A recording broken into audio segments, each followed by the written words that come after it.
One of the most important wearable parts on your ICS chainsaw is the drive sprocket. Similar to a wood-cutting chainsaw, the drive sprocket pulls the chain around the guide bar and will wear over time. Inspecting your drive sprocket is simple and should be done every time your side cover is removed. Making this a habit will help prevent unnecessary chain and guide bar damage, which can directly affect the performance of the saw.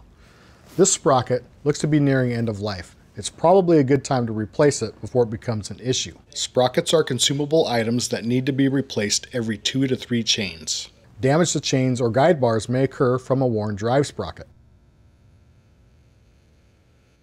Here we have 5 sprockets welded together to show the progression of wear from new to end of life. Looking from this side, we see a new sprocket all the way to the most extreme end of life. Typically somewhere in the middle is where we really need to be when we replace the sprocket. To remove the sprocket on a 695, you will need the flat blade of the scrunch provided by ICS or flat-bladed screwdriver in your toolbox. Sprocket replacement can be done in the field. Use caution with your flat blade scrunch not to damage the shaft.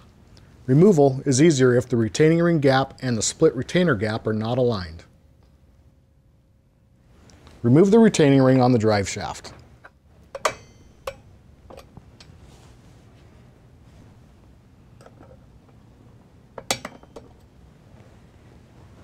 Next, remove the split retainer and flat washer.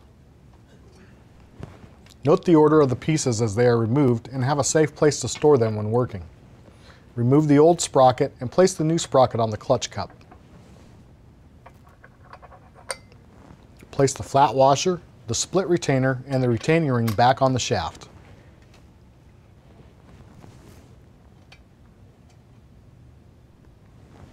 Use the small end of the scrunch and soft mallet to engage the retaining ring back on the shaft.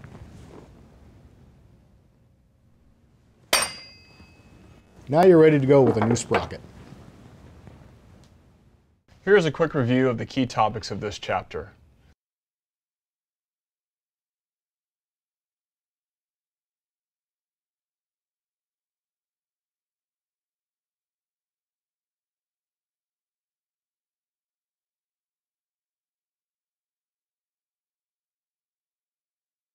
For more information on ICS training or products, visit icsdiamondtools.com or call customer service at 800-321-1240.